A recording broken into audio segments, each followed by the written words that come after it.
الحمد لله والشكر لله والثناء لله والصلاة والسلام على رسول الله وعلى آله وأصحابه ومن والاه. أعوذ بالله من الشيطان الرجيم. يا أيها الذين آمنوا اتقوا الله وكونوا مع الصادقين. صدق الله مولانا العظيم. به نام خداوند جان آفرین، با عرض درود و سلام خدمت یکایک بیننده ها و شنونده های نهایت عزیز و دوست داشتنی. قلباً سپاسگزار هستم از همه شما خواهرها و برادرای عزیز در هر کجا که هستین، بیننده برنامه ما هستین و به برنامه ما توجه دارین. دوست عزیز، صحبت ما در برنامه اسلام و فطرت در فصل دوم مبحث سوم آغاز شد که 4 امام مسلمین را بشناسیم. اینا کیها بودن و چه خدمات ارزنده را در جامعه اسلامی در حق امت اسلامی انجام دادن و نیاز وجود آمدن مذاهب چی بود. این خدمتتان در 2 جلسه صحبت کردم که به خاطر وجود اختلافات که یک شی فطری در انسان ها و یک شی طبیعی در انسان هاست، پس با داشتن اختلاف ما هیچگاه نمیتونیم یک کس را تکفیر کنیم. بله، اختلاف اول که در دین بود، در مقابل از او ما مسئولیت هایی داشتیم که گروه های بیدین را ما دعوت بکنیم به حکمت، به شیوه خوب و به شیوه حکیمانه. دوم نوع اختلافات دوست عزیز در مسائل فروعات فقهی بود. برای مدیریت از این ائمه 4گانه بودند که در هر خطه از کره زمین اینها مسئولیت دارن، پیروای از اینا مثلا دین تشریح میکنن. بسیار مسائلی هست که مثلا در افغانستان تعامل مردم نیست در قضای فروعات فقهی، ولی در پاکستان است، در پاکستان نیست، در مصر است، در مصر نیست، مثلا در هندوستان است، در کشور نه، در کشور یک شی که قابل تعامل عمومی باشه اگر ما بیم او را تغییر بدیم مطابق مذهب خود، ولی مذهب ما چنین گفته، پس مردم در مشقت واقع میشه. پس در او تو جایی که تعامل عمومی مردم باشه و قضیه هم بسیار کلان نباشه، شامل فروعات فقهی و عقیدوی باشه، پس هیچ مشکل نیست که مطابق یک مذهبی چی شوه، عملی شوه و رفتار و سلوک صورت بگیره. به هر صورت پیروی از 4 مذهب به معنی از این نیست دوست عزیز اشتباه نرویم که پیروی از 4 مذهب پیروی از شخصیت 4 مذهب است. چون این نیست. پیروی از 4 مذهب یا یکی از این 4 مذهب پیروی از قرآن و رسول است، از قرآن و حدیث رسول الله علیه السلام است. چرا؟ اینا شارح دین هستند، دین تشریح کردن. بسیار مسائلی هست که در زمان پیغمبر علیه السلام به وجود نیامده بود، پسان به وجود آمد چون نیاز بود. مثلا قرآن به این شیوه و شکلی که در اختیار ماست در عصر نبی اسلام نبود. به یک شکل کلی در زمان حضرت ابوبکر جمع شد، صرف از اینکه از اوراق گوناگون، از پوست و از سنگ و از برگ درخت و از امثال از اینا جمع شد در عصر ابوبکر صدیق. اما به شکل یک کتاب در زمان حضرت عثمان ذی النورین جور شد. اما به شکل از اینکه اعراب گذاری شد عین در زمان حضرت حسن بصری و خلافت اموی ها و حجاج بن یوسف و امثال از اینا جور شد. شما ببینید، نظر به نیاز ببینید که تغییرات می آید. قرآن کریم به این شکل سپاره بندی شه و جز بندی شه و دارای مثلا چند صفحه باشه و چقدر ورق باشه و چقدر مثلا رکوع باشه، اینا پسان جور شدن، نیاز پیدا شد. و همین رقم علم لغت در عصر نبی اسلام علم لغت نبود، پسان چون نیاز بود. وقتی یک کس در یک لغت بند میمانه میره به کتاب لغت، به قاموس مثلا رجوع میکنه. پس امی کتاب لغت در عصر نبی اسلام نبود چون نیاز بود. کتاب لغت صرف و نحو، مثلا اولین کسی که بانی علم نحو است مثلا ابوالاسود دولی، یکی از شاگردان حضرت علی رضی الله تعالی عنه است.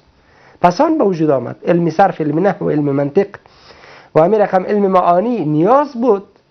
پس مسائل فقهی هم نیاز بود که یک امام بیاید قضایای فقهی را، عبادی را به شکل درستش خوبترش به امت تقدیم بکنه. چون اگر هر کس بره قضای فقهی خود و عبادی خود، معاملات خود قرآن و حدیث بگیره، دچار مشکل میشه. پس مجبور مردم دیگه کار نمیکردن، مجبور بود که مردم دنبال امرار معاش و پیدا کردن یک لقمه روزی حلال نمی بودن. کلگی مجبور بود به مدارس می رفتن به خاطر قضایای علمیشان، به خاطر عبادتشان، به خاطر معاملاتشان خودشان احکام دین استخراج می کردن. پس به این خاطر نیاز بود که اما رقم که ائمه مثلا قرآن کریم به می شیوهی که امروز خوانده میشه، این به قرائت حضرت حفص است، حفص به قرائت عاصم است و بالاخره این سلسله به پیغمبر سے واصل میشه. پس ما امروز قرآن میخوانیم به روایت یکی از ائمه میخوانیم. پس ما در تلاوت قرآن پیرو یکی از ائمه هستیم. به این معنی است که او ائمه خودش قرآن جور کرده و ما روان کرده، او تشریح کرده، طریقش به ما یاد داده و او از استادش از رسول الله علیه السلام آموخته. پس به این شیوه ما هرگز نمیگیم که ما پیرو اشخاص هستیم، ما همیشه افراد در روشنی حق میبینیم و هیچگاه حق را در روشنی افراد نمیبینیم. پس مشکل حل است. 4 ائمه مذاهب اینها شارح دین است، دین به ما رساند. امام بخاری حدیث به ما رساند، امام مسلم و امام ابو داود و ترمذی و اینا حدیثه. اولین بار کتاب حدیث و علم حدیث در زمان عمر بن عبدالعزیز آغاز شد جمع‌آوریش، در حالی که در عصر نبی اسلام خیلی محدود بود. پسانی جمع‌آوری شد. پس ما بگیم والا این خب تقلید شد دیگه، این هم باید درست نباشه. پس دوستای عزیز باید عاقلانه بیاندیشیم، عاقلانه فکر کنیم که ما پیرو قرآن و حدیث هستیم. اولین امام مالک را خدمتتان به معرفی میگیرم. امام مالک چرا این را انتخاب کردیم؟ امام ابو حنیفه را انتخاب نکردیم؟ قبلا هم خدمتتان عرض کردم، در حالی که امام ابو حنیفه امام اعظم است و از تمام ائمه بزرگ بودن، استاد کل امام است. امام ابو حنیفه رحمه الله استاد امام محمد است، امام محمد استاد امام شافعی است، امام ابو حنیفه استاد عبدالله ابن مبارک است، عبدالله ابن مبارک استاد امام بخاری است. شما ببینید به نحوی تمام ائمه اربعه ما، ائمه حدیث ما به نحوی یکی از شاگردای امام ابو حنیفه رحمه الله است، امام اعظم هستند. لکن ما آمدیم امام مالک خدمتتان معرفی کنم به احترام روضه رسول الله علیه السلام، چون این امام دارالهجره بود، امام مدینه پیغمبر علیه السلام بود. به این خاطر اول امام مالک میخوایم معرفی کنیم بعد از 4 خلیفه اسلام. خب امام شافعی میگه در رابطه به امام مالک، امام شافعی میگه اذا ذکر العلماء فمالک نجم. زمانی که علما بحث میشه، بیان میشه، معرفی میشه، در بین تمام علما مالک ستاره است، ستاره علماست. و مالک حجت الله علی خلقه بعد التابعین. این شهادت امام شافعی در رابطه به امام مالک بن انس رحمه الله است. میگه امام مالک در بین همه ائمه اسلام حیثیت ستاره را داره و حجت الله بر مخلوقش بعد از تابعین است. یعنی یگانه کسی که به او استدلال شوه، حرف شنیده شوه بعد از تابعین امام مالک رحمه الله است. این سخن امام شافعی در مورد امام مالک رحمه الله است. و همچنین امام احمد ابن حنبل یکی از ائمه چارگانه، ببینین در رابطه با امام مالک چی میگه. دوستان عزیز، اولین امامی را که در مبحث سوم فصل دوم الگوهای شایسته خدمتتان معرفی میکنم، امام مالک یکی از ائمه چارگانه است. و یکی را چرا اول معرفی کردیم؟ ما امیدوار هستم دوستا اعتراض نکنن که چرا بر امام ابو حنیفه مقدم کردین در حالی که او امام اعظم است. فقط به احترام امام دارالهجره بودنش، امام روضه پیغمبر علیه السلام بود. امام احمد ابن حنبل در رابطه به امام مالک چی میگه؟ القلب یسکن الی حدیثه و الی فتیاه. وقتی حدیث بیان میکنه قلب ساکن میشه، یعنی قلب اطمینان پیدا میکنه. چنان حرف میزد، میگه امام مالک، چنان زیبا صحبت میکرد که قلب انسان به حرفش چی میکرد؟ آرام میگرفت. و خیلی جوان مرد بود، یعنی در کنار یک جوان مرد انسان بشینه احساس جوان مردی میکنه. میگه امام مالک خیلی جوان مرد بود و خیلی حرفش در دل می نشست.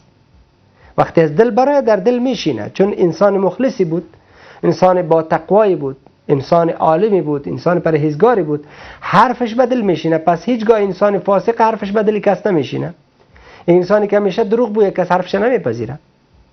پس امام مالک قطعا دروغ نگفته بود. امام مالک انسان مخلص و دیندار و متقی بود که حرفش در قلبها اثرگذار بود.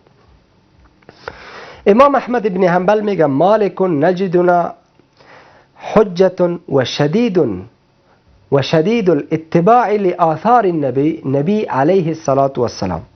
میگه مالک را ما حجت یافتیم و مالک شدید الاتباع برای آثار نبی علیه السلام بود. یعنی مالک را حجت یافتیم، یعنی کسی که باید از او حرف بگیریم، از او دین بگیریم، از او اتباع کنیم، پیروی کنیم، چرا او همه کارش مطابق سنت پیغمبر، مطابق فرمان الله و رسولش بود. و دیگه خود امام مالک کسی بود، امام احمد ابن حنبل میگه این شدید الاتباع لآثار نبی علیه السلام، زیاد از احادیث پیغمبر چی میکرد؟ پیروی میکرد و متابعت مینمود. و همچنین امام نووی رحمه الله در رابطه به امام مالک چی میگه؟ امام نووی را شما میشناسین، مشهورترین کتابش کتاب ریاض الصالحین است. یکی از کتابی که در همه خانه ها باید باشه، در هر خانه مسلمان باید این کتاب موجود باشه. این کتابی است که در هر عنوان باب میگذاره، در هر عنوان باب میگذاره. اول باز آیت میاره، بعد از او اول عنوان تعیین میکنه، بعد از او یک آیت دو آیت میاره، بعد از او احادیث جمع میکنه، بعد قول راجح را بیان میکنه. خیلی کتاب زیبایی هست. امام نووی رحمه الله در رابطه به امام مالک چی میگه؟ اجمعت طوائف العلماء، تمام جماع علما اتفاق نمودن، اجماع کردن علی امامت مالک، بر امامت مالک و جلالته و عظیم سیادته و توقیره و تعظیمه لحدیث رسول الله علیه السلام. مجموعه علمای امت، مردمای جاهل نه، مردمای فاسق و فاجر نه، علمای امت اتفاق کردن بر ای که امام مالک امام امت است، بر جلالتش، بر عظمت و بزرگیش، بر توقیر و تعظیمش به حدیث پیغمبر، که یعنی یکی از جمله اشخاصی بود که عظمت زیاد داشت، بزرگ بود، انسانی بود که همیشه به احادیث پیغمبر ارج میگذاشت و عظمت قائل بود. نامش امام مالک ابو عبیدالله ابو عبدالله و ابو عبیدالله هم میاد که از روایات. ابو عبدالله مالک ابن انس ابن مالک، که انس ابن مالک یکی از صحابی است که در سنه 90 هجری وفات میکنه و در بصره وفات میکنه. در همون وقتی که وفات میکنه حضرت امام مالک در مدینه تولد میشن. پدرش یکی از کبار تابعین است و علمای عصر خیش است. پدر امام مالک یکی از کبار تابعین و از علمای عصر خودش است. پدر کلانش نافع یکی از صحابی بزرگ پیغمبر علیه السلام است که در تمام مغازی با پیغمبر علیه السلام حضور داشت. پس مالک شناختیم که یکی از فرزندان صحابی پیغمبر است. مادرش عالیه بنت شریک ازدی از قبیله ازد بود، از مشهورترین قبایل عرب. امام مالک 4 فرزند داشت: یحیی، محمد، حماد و فاطمه. 4 فرزند به نام یحیی، محمد، حماد، فاطمه. امام مالک قد بلند داشت، قد بلند و بدن تنومند و چهره زیاد سفید داشت. صورتش زیبا بود، همیشه زیبا میخندید. چشمه های بسیار کلان و مقبول داشت. لباس خودش زیاد زیبا انتخاب میکرد. شما ببینید دوست عزیز که یکی از ائمه دین چقدر با سلیقه است و امروز کسایی که به نام عالم سب یک منظر منفی، آلوده، چرک، منتین، بدبو، بلیاز خدا، یک بالشتش ببینید سب یک بلس چرک بالایش نشسته. پس شما ببین، بخوانین، مطالعه بکنین تاریخ ائمه اسلام را که چقدر بزرگ بودن. امام مالک با اون عظمت چقدر به سر و صورت و لباس خود میرسید. لباس زیبا انتخاب میکرد و خیلی هم به لباس خود میرسید و اهتمام میکرد. یعنی به اندازه‌ای که به لباس و سر و صورت خود میرسید به هیچ چیز به اون انداز توجه نداشت. چون حسن صورت، حسن لباس، این تأثیر به سزای در شخصیت انسان داره. به این معنی است که یک انسان لباس خوب بپوشه باطن خوب نداشته باشه. هم باطن خود خوب بسازیم، هم ظاهر خود خوب بسازیم. و لباس بیش قیمت را میپوشید، لباس زیبای را انتخاب میکرد و هرگز نمیپذیرفت، یعنی زشت میدانست. انسانی که لباس چرکین و منتن میداشت امام مالک خود دوستش نداشت. این یک کسی که بسیار منظری چرکین و بدبو میداشت و در مجلس امام مالک حاضر میشد خوشش نمیآمد. خب لباس خوب، پوشاک خوب، خوراک خوب از حلال و ای که ما را از یاد الله غافل نسازه، زیاده روی نکنیم، قطعا در اسلام ممنوع نیست. یکی از علما نوشته میکنه چون امام مالک زندگی بسیار خوبی داشت، میگه شما امام هستین یا پادشاه، شما اینقدر گاردها دارین، آرگاه بارگاه دارین، در پشتش در جواب نوشته میکنه خیر ببینین از این نصیحت ها میشه بکن، لیکن این چیزها را الله حلال کرده است، اینا حرام نیستن.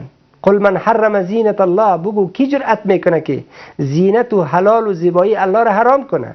التي اخرج لعباده، او نعمت ها و او زینت ها و او زیبایی هایی که الله با بنده هایش بیرون کرده است و آفریده است، و طیبات من الرزق، و از پاکیزه های از رزق الله با بنده هایش آفریده. کی جرأت میکنه بگه لباس نو نپوش؟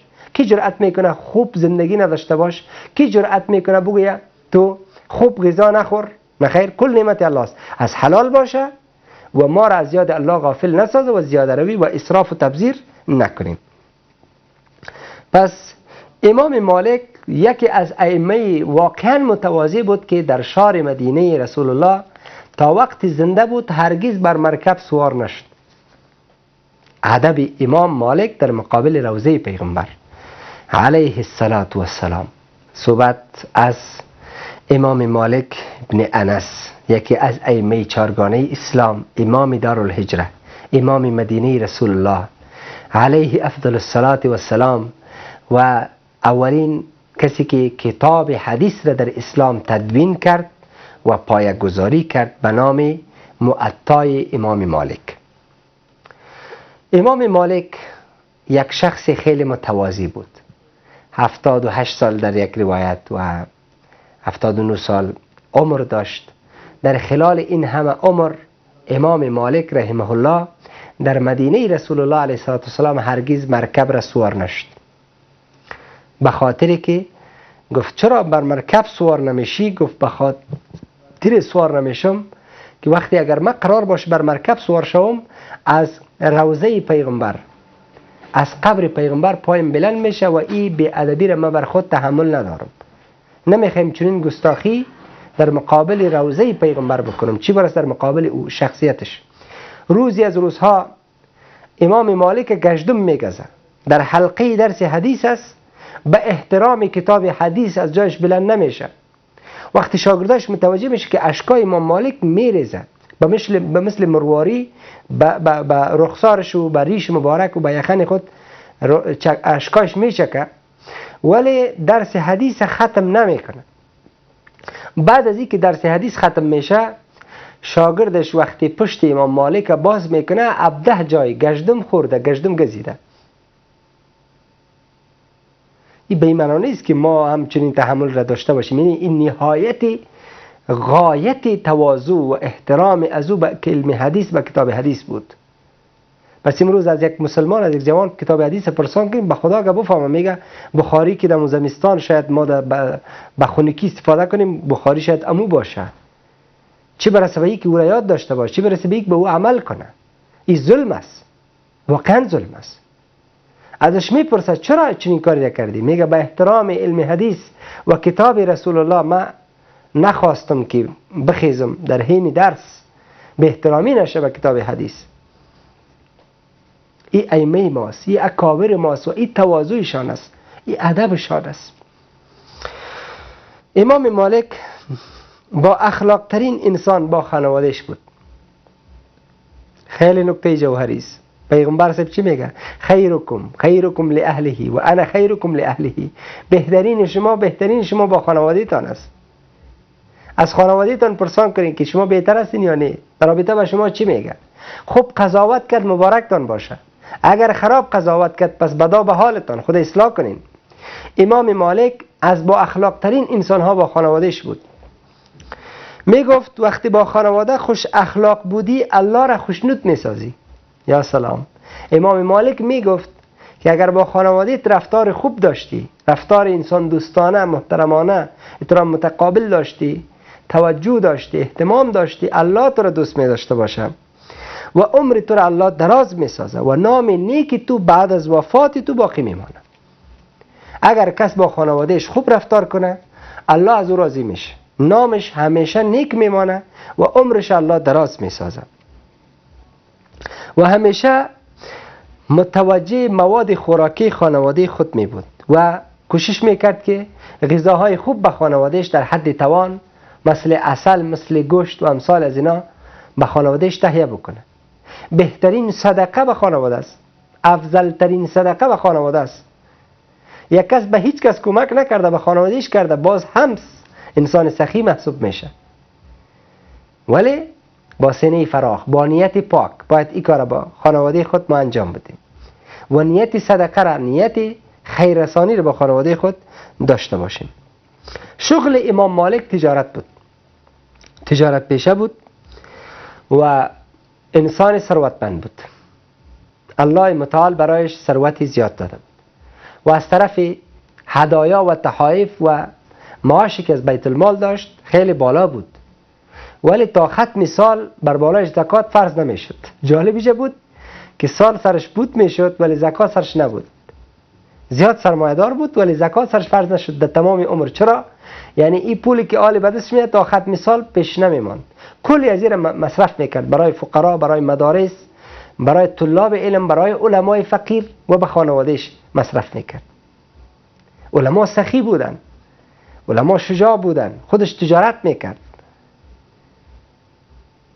به هر صورت دوست عزیز ما میبینیم که الله یکی را فقیر، یکی را غنی، یکی را بی پول، یکی را پولدار پیدا کرده. این بی‌معنی نیست که کسی که پولدار پیدا کرده الله را دوست داره و کسی را که فقیر پیدا کرده دشمنش است. نه خیر، الله با بندش مثل یک طبیب با مریضش رفتار میکنه.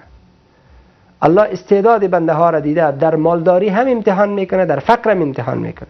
مثلا ابوبکر سرمایه‌دار بود، حضرت عثمان سرمایه‌دار بود، در حالی که حضرت عمر و حضرت علی هر دو فقیر بودن، هر چهار خلیفه.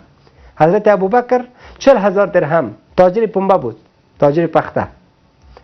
حضرت عثمان ذی النورین تاجر مواد خوراکه و ارتزاقی بود، مال وارد میکرد. هر دو تاجر بودن، سرمایه‌دار، در حالی که حضرت عمر هم تاجر بود ولی فقیر بود، سرمایه زیاد نداشت. حضرت علی هم فقیر بود، هر چهارش خلیفه اسلام، ولی این مال در دل نزده بود، مال در قلبش نبود، مال در دستش بود. مال آب درونی کشتی هلاکی کشتی است، آب در زیری کشتی نجاتی کشتی است.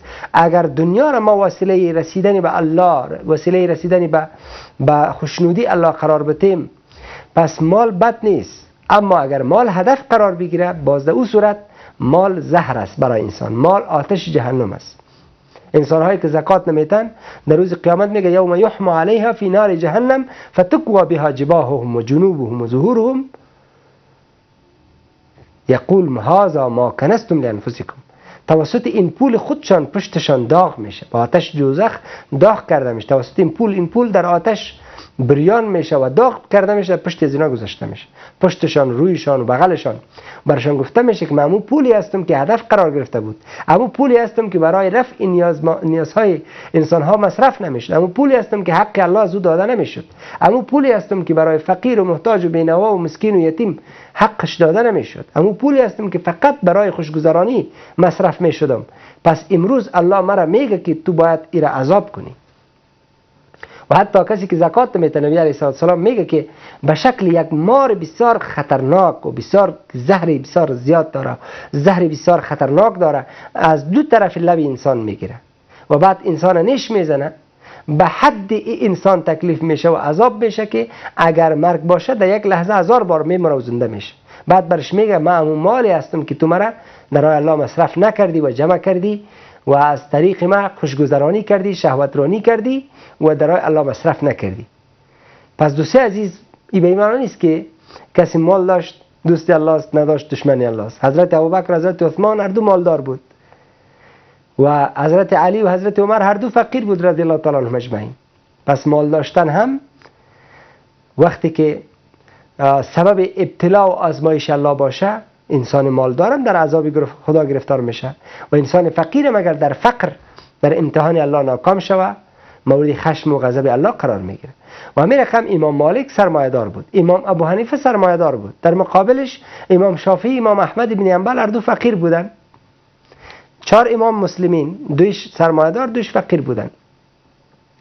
ولی این سرمایه اینا را از مسیر اصلی، از هدفی که تعیین کرده بودن، مقصدی را که تعیین کرده بودن منحرف نساخت. اینها موفق شدن بالاخره به جامعه اسلامی بزرگترین خدمتی را داشته باشند و بتانن جامعه اسلامی را یک راهنمای خوبی باشند. یک باری که امام مالک با پدر خود تعهد میکنه که دیگه کبوتر بازی نمیکنم، برای همیشه دیگه تعهد میکنه و به تعهد خود باقی میمانه، راه علم دیگه تعقیب میکنه. قطعا یک روزم به درس غیر حاضر نبود. امروز اگر پدر ما بگه که کامپیوتر و این موبایل و این فیسبوک و این واتساپ و این غیر ذالک چیزا طور مصروف میسازه، بله در یک شب یک روز 1 ساعت برش بده، 23 ساعت دیگر اختصاص به نیازهای دیگه، به درست، به تعلیمت، به استراحتت، به تفریح 1 ساعت بده. کل ساعتهای خدا به اینته. تو را از خدا غافل میسازه، فکر تو را مخدر میسازه، ذهن تو را مدیریت میکنه، برای تو مشکل آفرین است.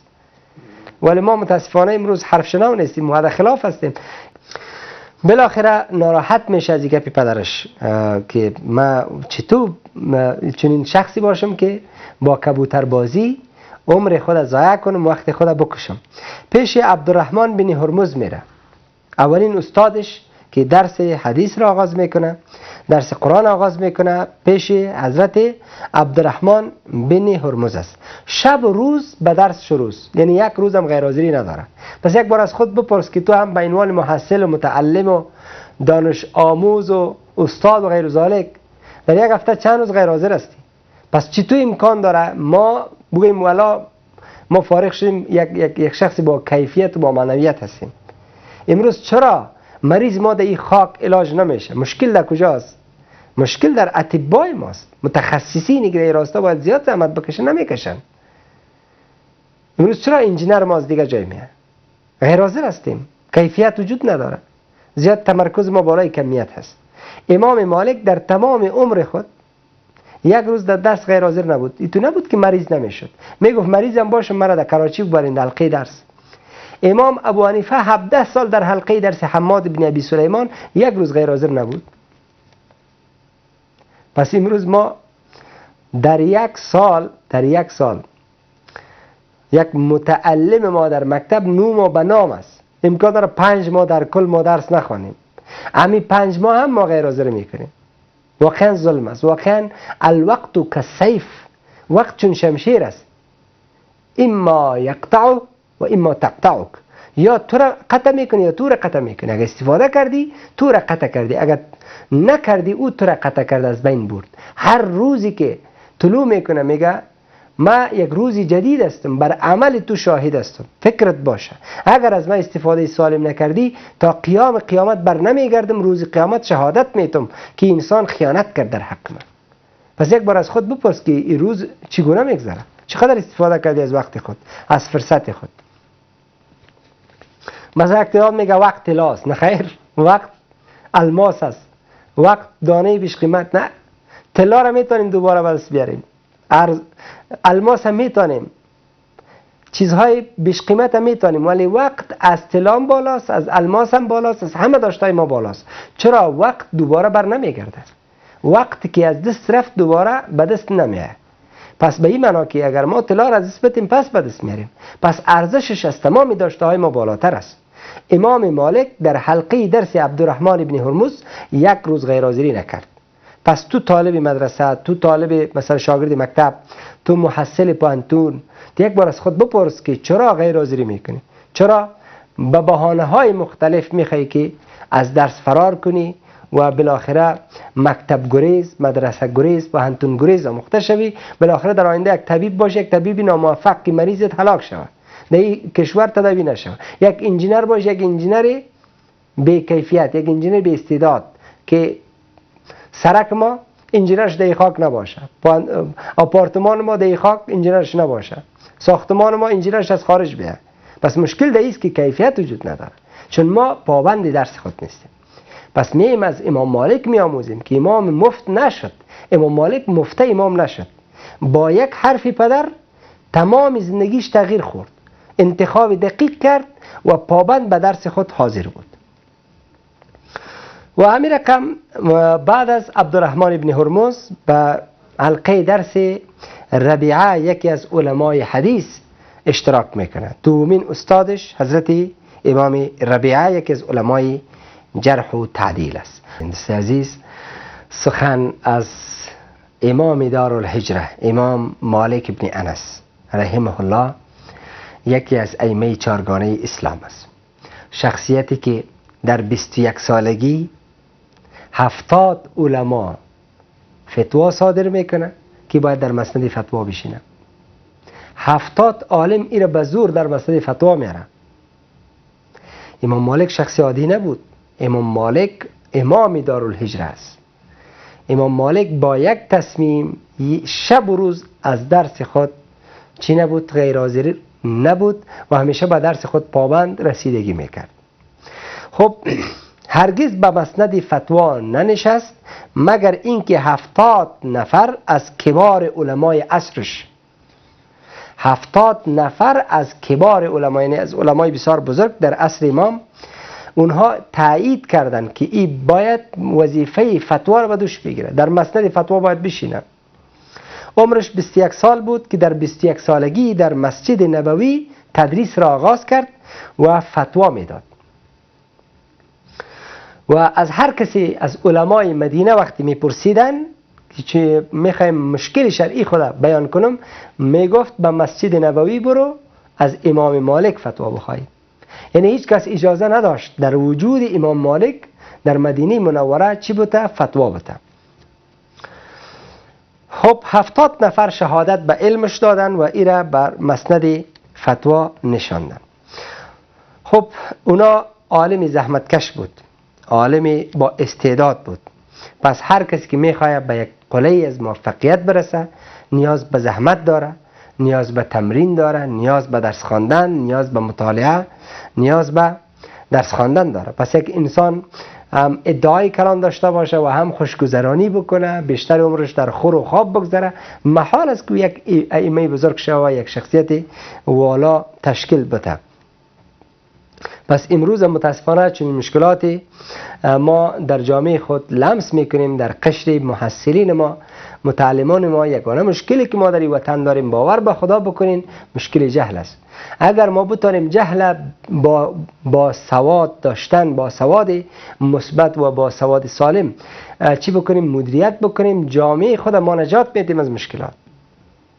امروز هنوز هم امون نظام قبیلوی و امون نظام تعصب و امون سیستم بادنشینی و اطرافی که جزیره عرب تنگ و تاریک ساخته بود و اسلام برای همیشه زیر خاک دفن کرد، امروز در افغانستان حاکم است.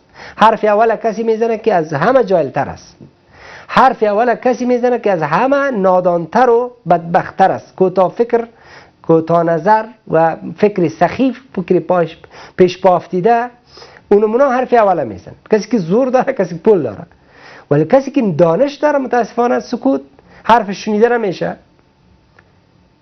پس ما متاسفانه آیا پیش میریم یا به عقب روان هستیم؟ به جزیره عرب میریم، به دوران جاهلیت میریم یا پیش بریم؟ پس بین با جهل مبارزه کنیم. چون امام مالک از طفلی تا 21 سالگی در مقام میرسه که 70 نفر کبار علما فتوا میده که در صورت وجود مالک کسی حق فتوا را نداره. اینقدر الله برش مقام داده بود و جایگاه داده بود. خب امام مالک با جهل مبارزه کرد. امام مالک بزرگترین کتاب را به نام موطا تصنیف کرد. تمام اقوال قوی را از علمای حجاز جمع میکنه با اقوال صحابه یک جا میکنه، بالاخره کتابی را به نام موطا اولین بار در اسلام تصنیف میکنه و کتابی که فصل داشته باشه، باب باشه، کتابی که مرتب مدون باشه، اول بار توسط امام مالک رحمه الله چی شد؟ تدوین شد. امام مالک از حفاظ دوران خود بود.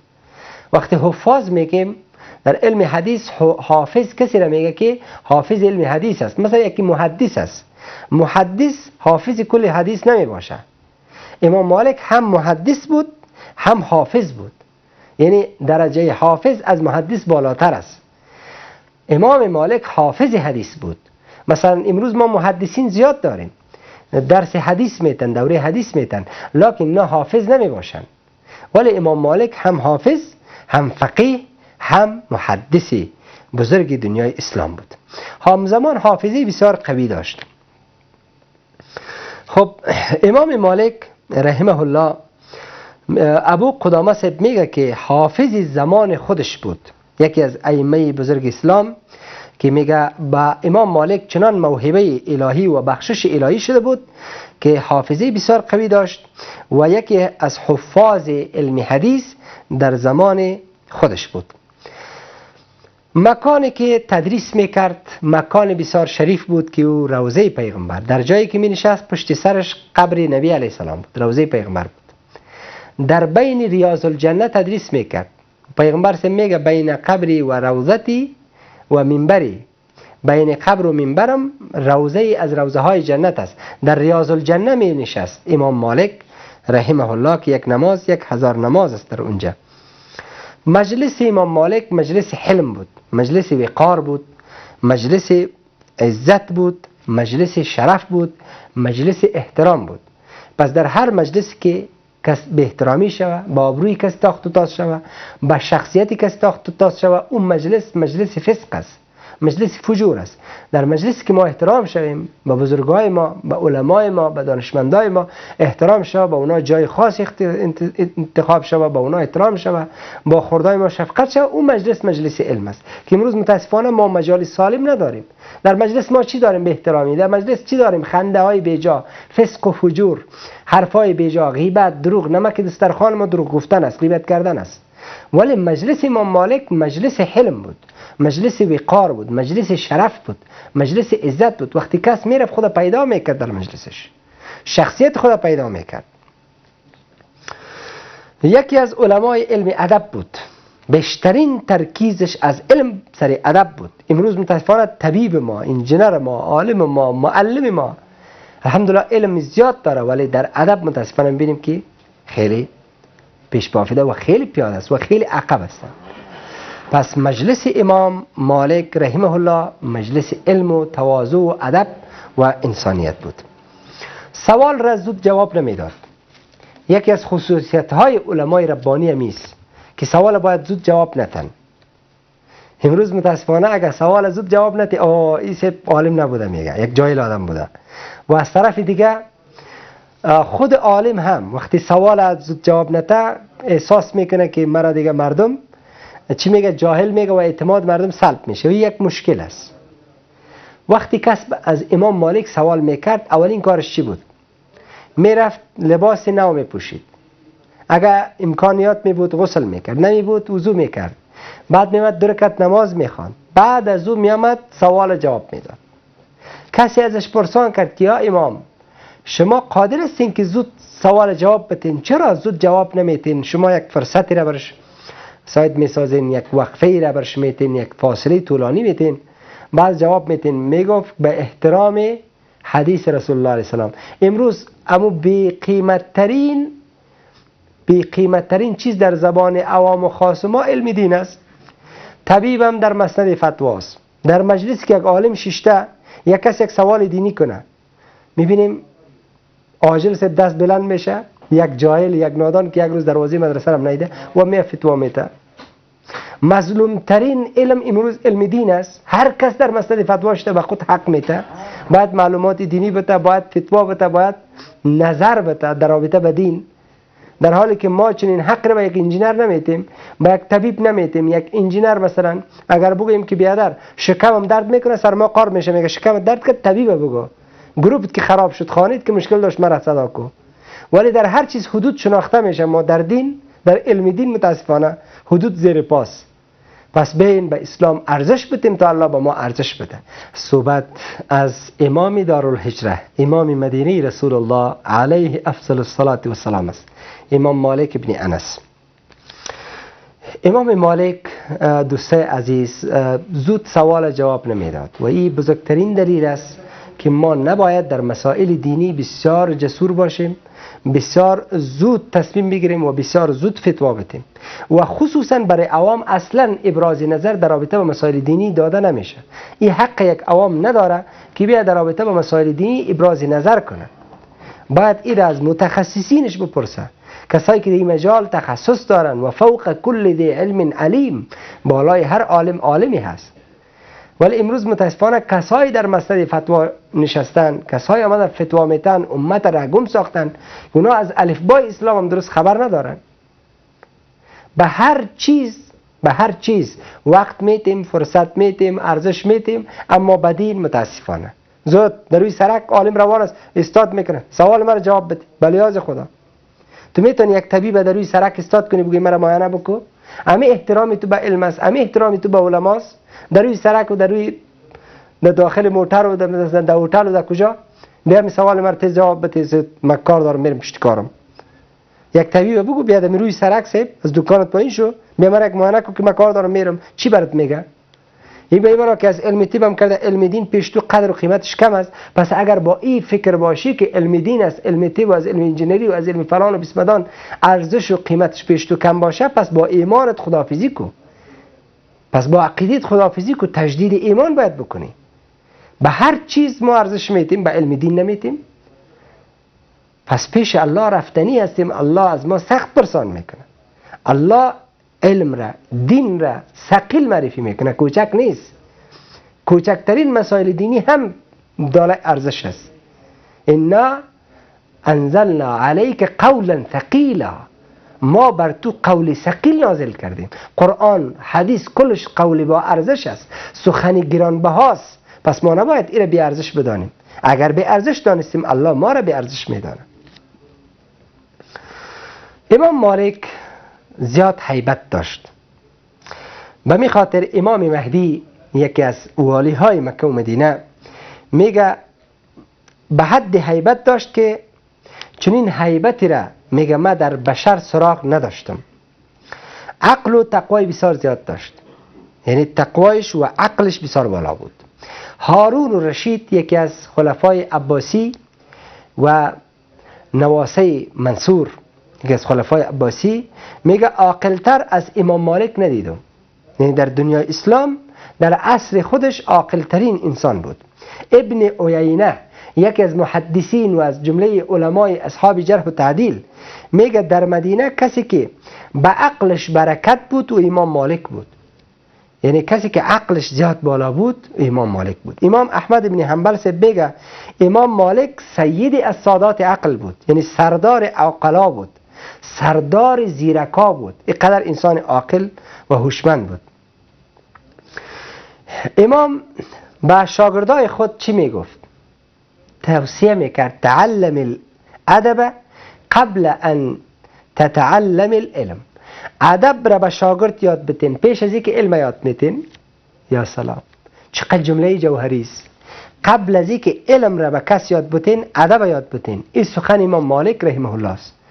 پس به پدر پیام، به استاد پیام، به معلم پیام، به پدر پیام، به مادر پیام، به همگی پیام. اگر میخواین جامعه را تربیت کنین بیشترین ترکیز بالای ادب باشه. هر عبادت منفی ادب مساوی به هیچ است. مثلا نمازی که ادب نداشت نماز بی روح است. روزه‌ای که ادب نداشت، اخلاق یعنی بود اخلاقی و ادبی از او رعایت نشد، مساوی به هیچ است. پس هر مسلکی را که شما میخواین با کس یاد بتین اول ادب باید در نظر بگیرید. مثلا اخلاق طبیب، ادب طبیب چیست؟ آیا یک طبیبی که مریضش اونجا جان میکنه میگه من چای پلمیت خورم میخورم، آیا امی طبیب ادب داره؟ آیا امی اخلاق داره؟ نداره. پس عمده‌ترین بخش از آموزش ادب است. ادب بر علم مقدم است. اگر کس بخواه علم تعریف کنه با ادب، پس ادب بر علم مقدم محسوب میشه. یعنی در کل هدف از علم ادب بوده، در کل هدف از علم اخلاق بوده. پس اگر ما یاد گرفتیم ادب نداریم، پس ما علم نداریم، ما جاهل هستیم. امام مالک به شاگردایش میگه که اگر میخواستین کسی را تعلیم بتین، تربیه بکنین، ادب مقدم بر علم بدارین. پس علم بدون ادب انسان به پایین سقوط میده. امام مالک رحمه الله یکی از بزرگای تابعین میگه، وهب ابن منبه سب میگه از ادبش چنان آموختیم که از علمش نیاموختیم. یعنی از ادب و از شخصیت و از انسانیت امام مالک به اندازه آموختیم که به انداز از علمش یاد نگرفتیم. امام مالک با شخصی سفیه و بی عقل هرگز نمی نشست. یعنی یک انسان بی عقل هرگز هم نشین خود انتخاب نمی کرد. یک انسان جاهله، یک انسان خرفته، یک انسان کودنه، یک انسانی که عقلش کم است، با او هرگز رفت آمد و هم نشینی نمی داشتن. پس کسی که عقلش کم باشه، اگر ما با او هم نشینی اختیار بکنیم، عقل ما رو هم کم میکنه، شخصیت ما رو هم پایین میاره. چرا؟ الطبع یأخذ من الطبع، الطبع یسرق من الطبع. طبع از طبع گرفته میشه، از طبیعت سرقت میشه. پس اگر میخوایم شخصیت برای خود تشکیل بدیم، با شخصیت ها بشینیم، با انسان های ممتاز باید تو بالا شویم، رفت آمد کنیم، نشست و برخاست کنیم. پس اگر انسان با انسان بی ادب بشینه، ادبش کم میشه. اگر با انسان با ادب بشینه، پس ادبش بالا میشه و رفیع میشه. و از انسان با ادب انسان متأثر میشه. امام مالک ما جالست و سفیها قط، میگه هرگز با سفیه ننشستم. امام احمد ابن حنبل در فضائل علما میگه بزرگتر از این نمیشه.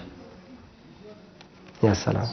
یعنی در باب فضائل علما بزرگتر از این نیست که یک انسان با انسان سفیه نشینه، با انسان خرفت و کودن باید نشینه. این بزرگترین فضیلت یک انسان همیست.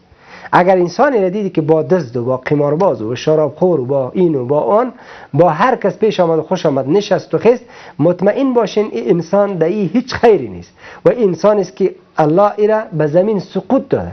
این انسان است که شخصیت نداره. پس امام مالک میگه ما جالست و سفیه قط، هرگز در تمام عمر خود با انسان سفیه و کم عقل نشست و برخاست نکردم. عبادت و زهد امام مالک چگونه بود؟ امام مهدی سب میگه هرگز ندیدم کسی را زاهدتر از امام مالک باشه و خیلی هم هیبت داشت. به می خاطر انسانی که از الله بترسه، الله هیبت از او را در دلهای دیگران می اندازه. وقتی از الله ترسیدی، الله را راضی ساختی، همه مردم از تو راضی میشه. الله مردم را از تو راضی میسازه. کسی را که الله دوست داشته باشه، به آسمان ها الله ندا میکنه، با آسمان ها به جبریل امین میگه من فلانه را دوست دارم، شما هم دوست داشته باشین. وقتی اهل آسمان در جریان قرار میگیره، میگه برو به اهل زمین ندا کن که من فلانه را دوست دارم، شما هم دوست داشته باشین و او را به دوستی بگیرین. ابو مصعب میگه امام زیاد رکوع سجده را طولانی میساخت. ابو مصعب رحمه الله میگه امام مالک وقتی نماز میخواند، رکوع سجدهش طولانی میشد.